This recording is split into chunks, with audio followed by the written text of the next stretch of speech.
Sekarang kita masuk kepada keutamaan berdiam di masjid dari maghrib hingga isya. Ini juga waktu ini punya keutamaan. Hadisnya nomor 118 dengan sanad sahih di halaman 131 dari Abdullah bin Amr radhiyallahu anhuma. Abdullah sahabat, Amr bin As juga sahabat. Dia menuturkan, "Shallaina ma'a Rasulillah sallallahu alaihi wasallam al-maghriba, wa raja'a man raja' wa aqaba man aqab. Faja'a Rasulullah sallallahu alaihi wasallam musri'an qad hafazahu an-nafas wa qad hasara ala rukbatayhi. فقال أبشروا هذا ربكم قد فتح بابا من أبواب السماء يباهي بكم الملائكة يقول انظروا إلى عبادي قد قضوا فريضة وهم ينتظرون أخرى." Kami pernah mengerjakan sholat maghrib bersama Rasulullah SAW. Lalu sebagiannya pulang dan sebagian lainnya berdiam di masjid.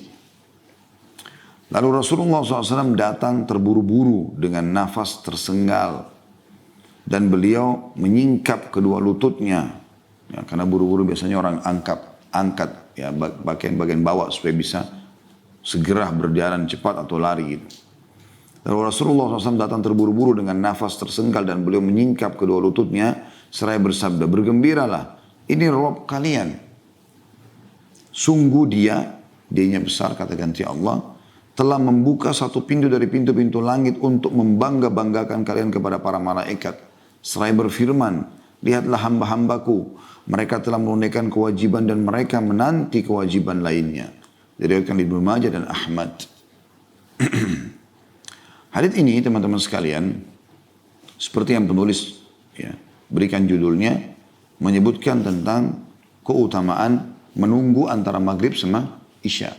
Kenapa dikatakan itu? Karena memang kebetulan kasusnya terjadi pada saat Nabi SAW sampaikan ini. Itu pada saat itu sahabat lagi menunggu ya, maghrib ke isya. Makanya sahabat yang mulia ini, Abdullah radhiyallahu anhu mengatakan, kami pernah mengerjakan sholat maghrib bersama Rasulullah SAW. Lalu sebagian dari kami sudah pulang, sebagian lagi menunggu, berdiam di masjid. Pada saat itu Nabi SAW pun sudah keluar dari masjid, kemudian beliau datang kembali. Lalu beliau terburu-buru datang, ya. Lalu menyampaikan bahwasanya bergembiralah, Rabb kalian ya, telah membuka suatu pintu dari pintu-pintu langit untuk membanggakan kalian karena perbuatan kalian ini kepada para malaikat. Sambil berfirman atau seraya berfirman, lihatlah hamba-hambaku, mereka telah menunaikan kewajiban maghrib dan mereka menanti kewajiban lainnya, isya. Itu yang dimaksud di sini. Hadis ini seperti biasa teman-teman, coba kita bedah. Pertama sekali potongan hadis adalah perkataan Abdullah bin Amr radhiyallahu anhuma, "Shallaina ma'a Rasulillah sallallahu alaihi wasallam al-maghriba." Yang dimaksud di sini adalah kami sholat bersama Nabi SAW, maksudnya berjamaah di masjid. Ya. Karena memang tradisi Nabi SAW tidak pernah meninggalkan sholat di masjid. Ya. Kecuali memang dalam keadaan ada udur-udur syar'i, safar, sakit dan seterusnya. Maka ini menyebutkan tentang keutamaan sholat di masjid. Terutama bagi laki-laki, dan kita sudah tahu banyak sekali hadis tentang masalah keutamaan sholat berjamaah di masjid. Ya, bahkan Nabi SAW mengancam dengan akan membakar rumah laki-laki yang tidak punya uzur untuk ke masjid. Ya. Dan kami juga mengingatkan teman-teman sekalian, bagi yang terhitung zona merah ya, di zaman kita sekarang, maka Anda punya rukhsah keringanan untuk sholat di rumah. Tapi zona yang masih hijau dan pemerintah memberikan gambaran adalah zona hijau, Anda boleh saja sholat di masjid. Ya. Karena memang yang ditekankan adalah masalah zona merahnya, gitu kan. Ini keutamaan sholat di masjid. Karena Nabi SAW bersabda, sesungguhnya aku ingin sekali sholat itu diiqamahkan. Kemudian ada orang yang aku tugaskan untuk menggantikan aku menjadi imam. Kemudian aku keluar, ya, membawa kayu bakar dan akan membakar rumah orang-orang yang tidak ke masjid. Dan sudah masyhur hadis tentang Abdullah bin Maktum radhiyallahu anhu yang buta matanya, tidak bisa jalan karena buta, kecuali ada panduan ataupun beliau jalan sendiri, tapi hati-hati sekali. Gitu kan. Yang datang kepada Nabi SAW lalu minta izin, ya Rasulullah boleh nggak saya sholat di rumah? Maka kata Nabi SAW boleh awalnya. Lalu orang itu mau keluar dari, tentu dia cerita ya Rasulullah, rumah saya jauh dari masjid. Ini udzur pertama. Yang kedua, mata saya buta nggak ada yang pandu. Yang kedua, yang ketiga, di antara rumah saya sama masjid banyak binatang buas. Entah apa ini tapi bisa menerkam, bisa membunuh saya tiba-tiba. Gitu. Maka boleh nggak saya sholat di rumah? Udurnya banyak. Ya. Rumahnya jauh, matanya buta, dan banyak binatang buas atau bahaya yang bisa mengancam dia pada saat dia ke masjid. Maka Nabi SAW mengatakan boleh. Pada saat orang itu mau keluar dari masjid, Nabi SAW suruh panggil orang itu kembali. Apa pertanyaan Nabi? Atasma'un nida. Apa kau dengar panggilan azan? Dia bilang iya. Kata Nabi SAW, idzan ajib. Kalau begitu kau harus jawab. Walaupun kau buta, walaupun rumahmu jauh, walaupun tidak ada yang pandu kamu, walaupun ada binatang buas, datang aja. Ini luar biasa gitu. Tentu ada beberapa keadaan yang termasuk udzur ya, hujan lebat gitu kan. Seperti itulah yang memang mungkin ada penjahat yang datang, mereka penjajah, perampok datang kemudian membantai orang di depan rumah kita, semuanya orang sana sini kalau tidak di luar dibunuhin. Ada sesuatu yang membuat Anda memang tidak bisa ke masjid, itu berbeda. Tapi selama nggak ada udzur maka jangan tinggalkan masjid, itu rumah Allah Subhanahu Wa Taala. Kemudian ini potongan pertama, potongan kedua, faraja man raja wa aqaba man aqab. Ini pelajaran yang kedua yang kita bisa ambil. Maksudnya Abdullah menggambarkan ada orang yang pulang, tidak menunggu di masjid dari maghrib dan isya. Ada juga orang yang duduk menunggu. Nah, berarti di sini ada keringanan. Yang penting sholatnya. Sholat wajib itu saja. Anda datang sholat wajib. Sholat sunnah pun lebih afdal Anda kerjakan di rumah. Karena ada hadis Nabi SAW yang berbunyi, ya, sholat itu lebih afdal dikerjakan di rumah kecuali maktubah. Kecuali sholat yang wajib 5 waktu. Itu dianjurkan di masjid. Seperti itulah.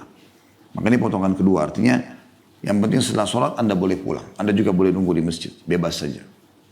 Tapi bagi orang yang menunggu antara sholat dengan sholat itu tetap dicatat dia seperti sedang mengerjakan sholat. Jadi misalnya Anda maghrib isya. Ya, Anda duduk habis sholat ba'diyah isya. Habis sholat ba'diyah maghrib duduk sampai isya. Apakah hadir di majelis taklim. Apakah baca Quran. Apakah berzikir. Apakah ngobrol yang mubah dengan teman.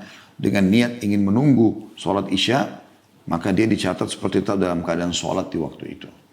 Semana hadis sahih menjelaskan itu ya. Kemudian potongan ketiga dari hadis, faja'a Rasulullah SAW musri'an qad hafazahu nafas wa qad hasara an rukbatayh. Ini potongan ketiga.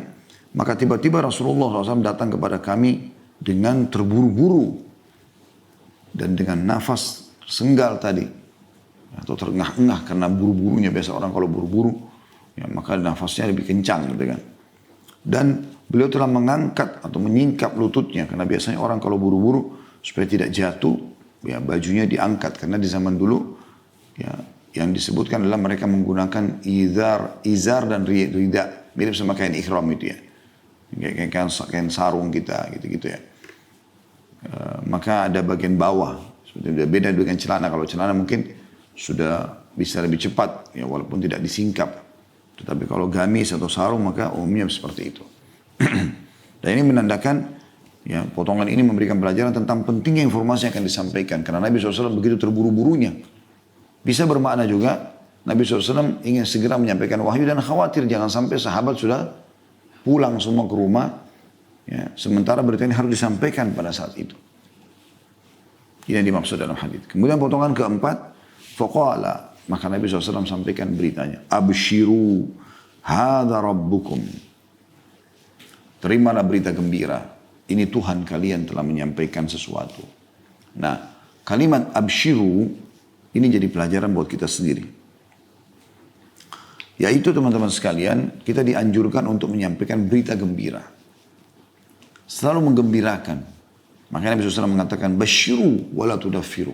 Sampaikan berita gembira dan jangan kalian membuat orang lari. Selalu sampaikan berita gembira. Anda mau orang sholat sementara dia tidak sholat, Anda mau dia puasa sementara dia tidak puasa, maka apa yang Anda lakukan?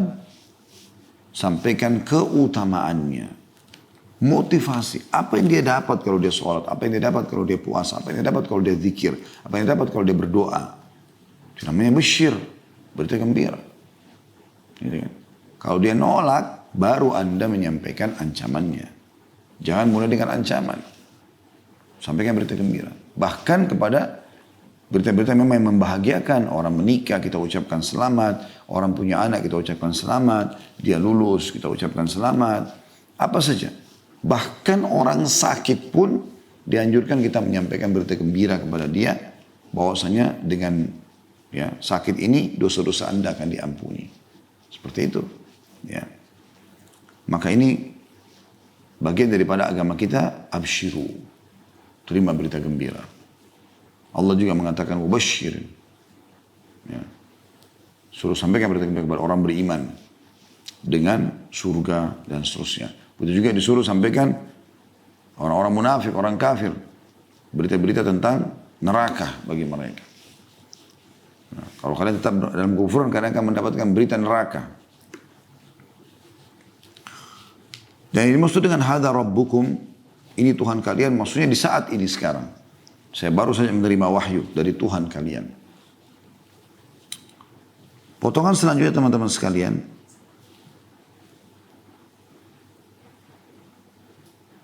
Jadi potongan ketiga tadi ya. Potongan keempat sekarang. Qad fataha baban min abwabis sama'i yubahi bikumul malaika. Telah membuka pintu-pintu langit. Atau salah satu dari pintu-pintu langit. Untuk membanggakan kalian di depan para malaikat. Ini mirip dengan hadis tentang masalah zikir, majelis ilmu, di mana Nabi SAW mengatakan masalah itu ya. Allah SWT berfirman hadis qudsi, kalau hambaku mengingatku di dirinya sendiri, maka aku akan mengingatnya juga di zatku. Ya. Dan kalau dia mengingatku di depan orang-orang, maka aku pun akan menyebutkan dan membanggakan dia di hadapan yang lebih baik daripada golongan yang ada di hadapan dia itu. Maksudnya para malaikat. Nah ini menggambarkan teman-teman sekalian bagaimana Allah SWT membanggakan hamba-hambanya yang saleh dan salihah. Yang beramal baik. Yang patuh. Ya. Salah satunya adalah di sini dikatakan, ya, potongan yang kelima, Yaqul. Allah berfirman. Ini juga ada penetapan sifat berbicaranya Allah SWT. Unduru ila ibadi. Lihatlah ke hamba-hambaku itu. Qad qadaw faridatan wa hum yantadhiruna ukhra. Mereka telah menjalankan kewajiban dan mereka menunggu kewajiban yang selanjutnya. Di dalam sebuah hadis yang lain kata Nabi SAW, Allah SWT berfirman, ya, tidak ada sesuatu yang lebih aku cintai daripada apa yang telah aku wajibkan kepada kalian atau kepada hamba-hambaku. Ya. Artinya memang yang wajib ini adalah yang didahulukan tentunya. Yang wajib yang didahulukan. Baik teman-teman sekalian, hadits ini memberikan gambaran kepada kita tentang keutamaan sholat maghrib dan isya. Ya. Tetapi yang saya lihat adalah di antara dua sholat ini, kan tadi itu menunggu ya antara sholat maghrib dan isya. Bisa juga masuk maknanya adalah keutamaan ini masuk kepada semua waktu sholat. Jadi misalnya Anda menunggu dari duhur ke asar, asar ke maghrib, maghrib ke isya, isya ke subuh. Semua ini punya keutamaan yang sama.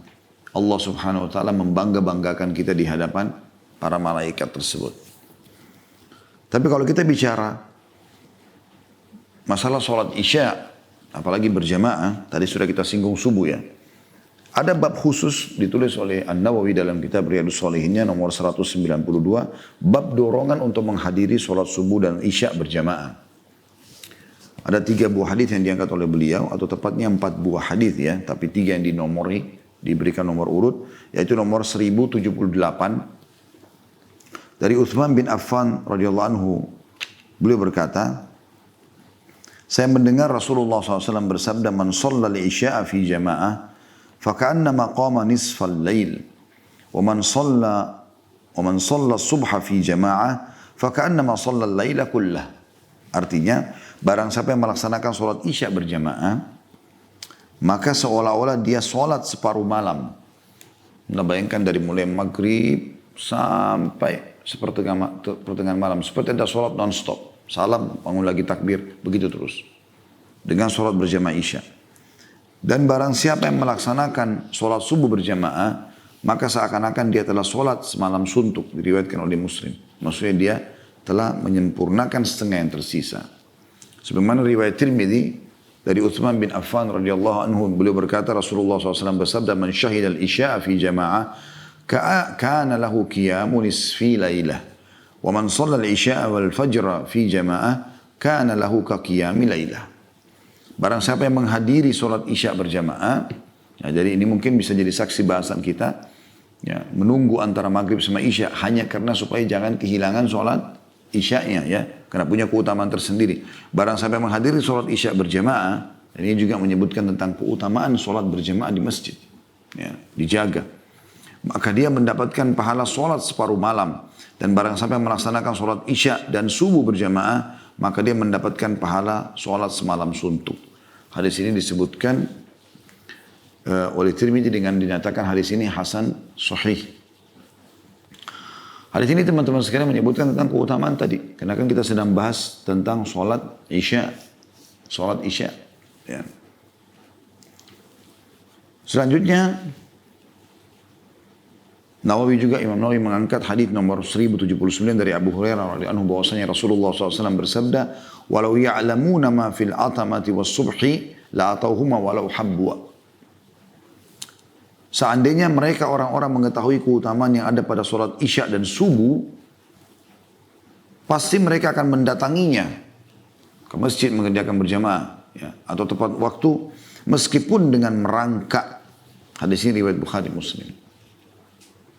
Di rumah pun dia tidak akan tunda itu. Begitu azan langsung sholat. Ya. Juga dalam hadis nomor 1080, dan ini hadis terakhir dalam masalah keutamaan sholat isya. Dari Abu Hurairah radhiyallahu anhu, Rasulullah SAW bersabda, "Laisa sholatun athqala 'alal munafiqina min sholatil fajri wal isya. Walau ya'lamuna ma fihi ma la'atuhuma walau habwa." Maksud saya tadi adalah sholat subuh dan isya, ya.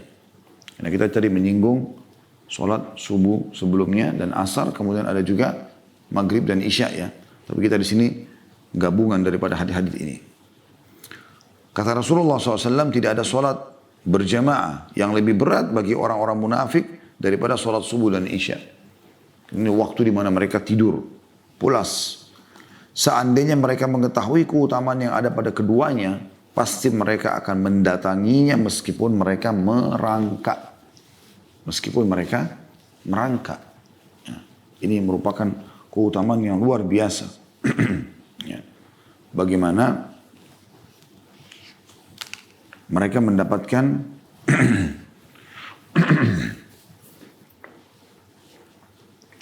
keutamaan dengan mengerjakan sholat isya di masjid, maka mereka mendapatkan pahala yang sangat besar. Karena kalau orang mengetahui, mereka tidak bisa datangi kecuali merangkak, mereka akan merangkak. Dan mereka akan merangkak menuju mengerjakan sholat isya itu. Tinggal teman-teman saya mau tambahkan tentang masalah sholat sunnah dulu. Sedikit berhubungan dengan maghrib ini, ya. Tentu sholat umumnya, sholat sunnah, kita sudah tahu seperti sholat sunnatul fajr, sholat qabliyah duhur, ba'diyah duhur, ya. Qabliyah asar juga ada. Dan qabliyah maghrib atau maghrib ada ba'diyah maghrib, qabliyah maghrib, qabliyah dan ba'diyah maghrib, ada qabliyah dan ba'diyah isya. Cuma khusus masalah qabliyah maghrib ini, ada sebagian masjid saya lihat di sini pada saat sholat itu mereka langsung iqamah. Bahkan pernah waktu itu ada yang menyatakan kepada saya tidak ada sholat sunnah qabliyah maghrib. Nah, Imam Nawawi rahimahullah mengangkat khusus bab nomor 201. Bab sholat sunnah sebelum dan sesudah maghrib. Hadisnya nomor 1129 dari Abdullah bin Mughaffar radhiyallahu anhu dari Nabi SAW, beliau bersabda, "Sallu qabla al-maghrib, qala fi ats-tsalitsah liman syaa." Salatlah sebelum maghrib. Beliau mengulangi 3 kali. Dan pada kali yang ketiga beliau bersabda, bagi yang menghendakinya. Tapi kan ada perintahnya. Gitu kan? Ada perintahnya. Kemudian juga dalam hadis yang lain, nomor 1130, kalau tadi itu hadis diriwayatkan oleh Bukhari ya. Juga hadis riwayat Bukhari nomor 1130 dari kitab Riyadhus Shalihin dari Anas radhiyallahu anhu, beliau berkata, laqad ra'aitu kibara ashabi Rasulillah SAW yabtadiruna as-sawariya 'inda al-maghrib.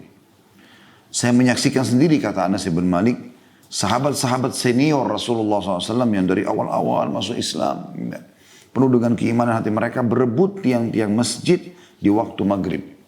Hadis ini riwayat Bukhari. Ya. Ini maksudnya adalah Masjid Nabawi tentunya. Ini menyebutkan tentang keutamaan sholat qabliyah maghribnya dan juga sholat maghribnya. Mereka bagaimana tidak pernah ketinggalan mengejar tiang-tiang masjid, maksudnya supaya mereka punya sutra. Tempat mereka sholat di depannya ada tiangnya, karena memang itu bagian daripada agama kita. Juga hadis nomor 1131 dari Anas radhiyallahu anhu, beliau berkata, kunna nusalli ala ahdi Rasulillah sallallahu alaihi wasallam raka'ataini ba'da ghurubisy syams qabla al-maghrib. Faqila akana Rasulullah sallallahu alaihi wasallam sallahuma? Qala kana yarana nusallihima falam ya'murna walam yanhana. Pada masa Rasulullah SAW kami biasa sholat 2 rakaat setelah terbenamnya matahari sebelum maghrib.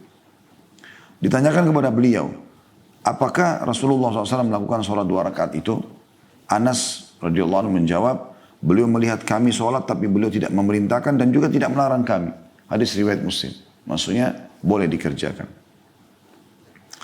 Dan yang terakhir nomor hadis 1132 dari Anas radhiyallahu anhu, beliau berkata, kunna bil Madinah fa idza adzana al muadzinu li salatil maghrib ibtadaru as-sawariya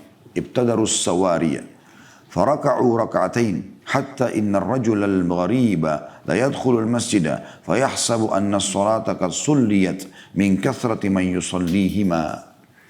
Kami di Madinah, apabila muadzin telah selesai mengumandangkan azan maghrib, maka orang-orang berebut tiang-tiang masjid lalu sholat 2 rakaat.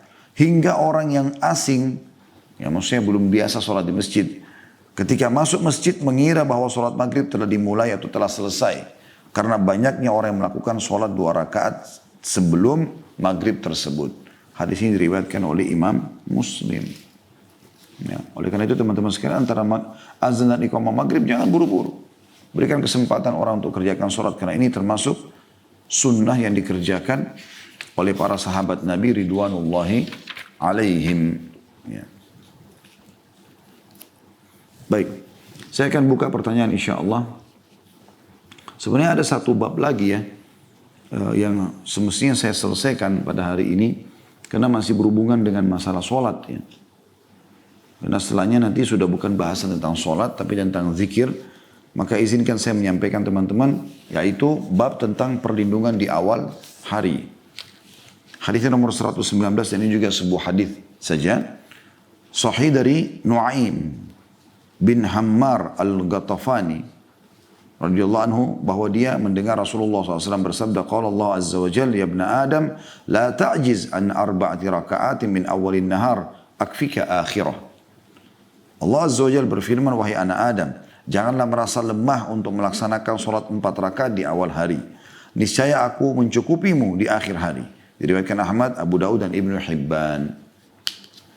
Hadis ini teman-teman, yang saya tahu, ya, sebatas ilmu saya, ada 2 pendapat. Ada yang mengatakan, yang dimaksud di sini adalah 4 rakaat di awal hari atau di awal pagi adalah sunnatul fajr. Sholat 2 rakaat antara azan dan iqamah subuh, yang kata Nabi SAW dalam hadis lain, rakaatai fajr khairu minad dunya wa ma fiha. 2 rakaat fajr lebih baik daripada dunia dan seluruh isinya. Dan sholat subuhnya sendiri yang sudah kita sebutkan panjang lebar tentang keutamaannya. Ada juga yang mengatakan ini, dan sebagian ulama masukkan dalam bab keutamaan sholat duha. Bab keutamaan sholat duha. Karena yang dimaksud dengan 4 rakaat di sini adalah 4 rakaat di awal hari adalah sholat duha. Jadi saya akan coba menyebutkan tentang, karena subuh tadi sudah kita sebutkan keutamaannya, Maka kita akan sebutkan tentang masalah sholat duha itu sendiri. Saya kembali ke kitab Riyadhus Shalihin karena saya melihat kitab ini termasuk kitab yang sangat lengkap membahas tentang keutamaan-keutamaan ya. Dan juga simpel, mudah gitu. Di bab nomor 206 disebutkan bab keutamaan sholat duha. Hadits nomor 1146 dari Abu Hurairah radhiyallahu anhu beliau berkata, "Awsani khalili sallallahu alaihi wasallam bi siyami thalathati ayyam min kulli syahr wa rak'atay duha wa an utira qabla an arqud." Kekasihku Rasulullah SAW mewasiatkan kepadaku agar berpuasa 3 hari dalam setiap bulan. Puasa Ayyamul Bid yang masyhur 13, 14, 15 tentunya dari setiap bulan. Kalau tidak bisa boleh tanggal berapa saja tapi berurut, usahakan berurut ya. Salat dua dan juga salat 2 rakaat duha dan agar aku salat witir sebelum tidur. Ini tentang keutamaan 2 rakaat salat duha. Nanti akan kita hubungkan kenapa kok Ustaz bilang hadis ini tentang 4 rakaat masuk dalam duha. Nanti akan kita jelaskan insyaallah. Kemudian juga hadis tentang keutamaan duha kalau 2 rakaatnya ya. Hadis nomor 1147 dari Abu Dzar radhiyallahu dari Nabi SAW bahwasanya beliau bersabda, "Yusbihu ala kulli sulama min ahadikum sadaqah, fa kullu tasbihatin sadaqah, wa kullu tahmidatin sadaqah, wa kullu tahlilatin sadaqah, wa kullu takbiratin sadaqah, wa amrun bil ma'rufi sadaqah, wa nahyun 'anil munkari sadaqah, wa yujzi'u min dzalika rak'atani yarqa'uhuma min ad-duha." Setiap persendian seseorang di antara kalian berkewajiban disedekahkan setiap paginya. Setiap tasbih adalah sedekah, setiap tahmid adalah sedekah, setiap tahlil adalah sedekah, setiap takbir adalah sedekah, amar ma'ruf adalah sedekah, nahi munkar adalah sedekah, dan 2 rakaat di waktu duha mencukupi semua itu. Hadis riwayat Muslim. Nah, tentang 4 rakaatnya ada hadis setelahnya. Hadis nomor 1148 dari Aisyah radhiyallahu anha, beliau berkata, "Yusalli duha arba'an wa yazidu ma Allah." Bahwasanya Rasulullah SAW biasa melaksanakan sholat duha 4 rakaat dan menambahkan sesuai yang Allah kehendaki. Diriwayatkan oleh Imam Muslim. Artinya Aisyah pernah menyaksikan radhiyallahu anha Nabi SAW sholat duhanya 4 rakaat, tapi bisa saja lebih daripada itu. Ya, karena memang ada riwayat juga menjelaskan sebagaimana kita akan bacakan yaitu hadis nomor 1149 Nabi SAW sholat 8 rakaat. Dari Ummu Hani, Fakhita binti Abi Talib radhiyallahu anha, beliau berkata, "Dhahabtu ila Rasulillah SAW amal fath, wa wajadtu yagtasil, falamma faraga min ghuslihi shalla 8 rakaat, wa dhalika duha." Aku pergi kepada Rasulullah SAW ketika peristiwa Fath Makkah atau pembebasan kota Mekah ya. Ternyata aku mendapati beliau sedang mandi atau selesai mandi atau sedang mandi. Manakala beliau selesai mandi, maka beliau sholat 8 rakaat dan itu adalah di waktu duha. Hadis ini muttafaqun alaihi. Tentu tentang waktu duha, masyhur masalah ini ya. Yang jelas sudah mulai terasa oleh anak unta panasnya terik. Atau kita mungkin sudah merasakan adanya terik matahari. Disebutkan dalam sebuah hadis nomor 1150 dari Riyadhus Shalihin dari Zaid bin Arqam radhiyallahu anhu, annahu ra'a qauman yusalluna min ad-duha faqala ama laqad alimu anna as-salata fi ghairi hadhihi as-sa'a afdal. Inna Rasulullah SAW qala salatul awwabin hina tarmadul fisal. Bahwasanya beliau melihat orang-orang melaksanakan salat duha di awal waktunya. Ya. Maka beliau berkata, apakah mereka belum tahu bahwa sholat bukan di waktu ini adalah lebih utama? Maksudnya sedikit dibiarkan matahari terbit, udah pasti terang, udah mulai terik gitu kan. Sesungguhnya Rasulullah SAW bersabda sholat awwabin. Awwabin adalah orang-orang yang senantiasa kembali dari kelalaian kepada zikir. Dari dosa menuju taubat. Ini kata Imam Nawawi rahimahullah yang penjelasan tentang masalah awwabin. Di kitab Riyadhus Shalihin di nomor hadis 1150 di halaman 727 ya. Jadi beliau menjelaskan di footnote salat awwabin itu. Beliau mengatakan dari perkataan Rasulullah SAW, salat awwabin adalah pada saat anak unta merasa kepanasan. Nah, jadi sudah terasa panasnya. Allahu a'lam.